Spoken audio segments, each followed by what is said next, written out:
For Dow Chemical, I was a receptionist, except for one assignment, which I was back in one of the other departments doing word processing for them. And again, it was another word processor completely. And again, I had to learn it now because they need this now.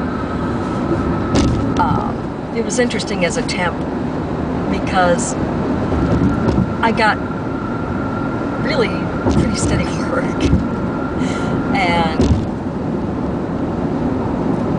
my temp agent, one of my temp agencies even sent me to learn new software, you know, a whole class, at their expense. All I had to buy was the book. And that was kind of neat because only 2 temps got to go. And I was one of them. Because they called me a super temp. Because I could go in and work. Now. Which was good. As far as frustrating things, as far as being a temp, yes, there were, of course. I learned that even though I studied communication disorders, to be an audiologist, you study communication disorders, speech and hearing, and I never had taken or had to take speech therapy, and I've been an actor, I'm a voiceover artist. I found out that there was a word I really did not say very well at all. And it was at this one company that hired me as a temp, as a receptionist, answering the phone. And I found out that I had a real problem with the word cellular. I get on the phone, Cellular Communications. That was the name of the company, Cellular Communications. And it was like, why am I saying cellular? Cellular?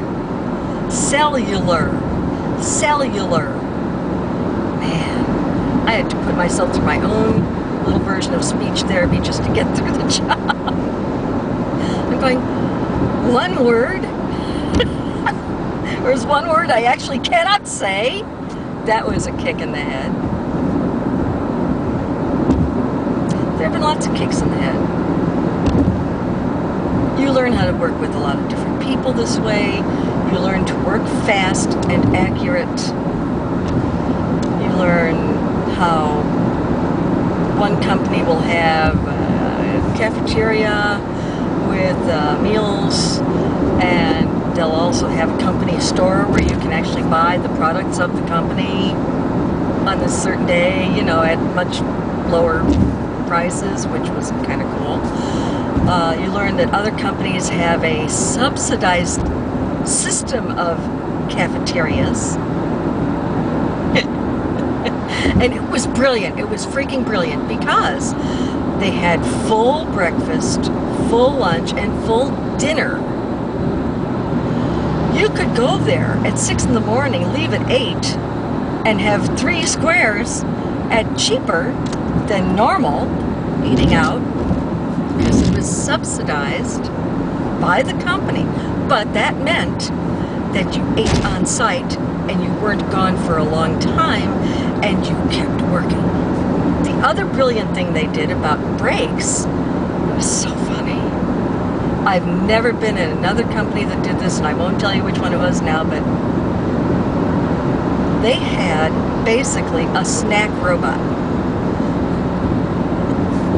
It was a cart, and they had tracks built into the floors of every floor. All it needed was a human to get it onto the elevator and up to the next floor, send it on its track, and it knew where to stop. It stopped at a certain station, a little ding ding. You'd go out, get your soda, your crackers, your bagel, your croissant, your candy bar, whatever. You know, it was on that cart. So you weren't leaving your area of work to go take a break. It came to you. It was brilliant because, again, less lost time working. Freaking brilliant. I mean, it's a huge, international, well-known company. But the other brilliant thing, besides the subsidized cafeterias and the break robots, was the suggestion box system. Best suggestion box system I have ever seen. They had the suggestion boxes in several different places and self-carbon forms.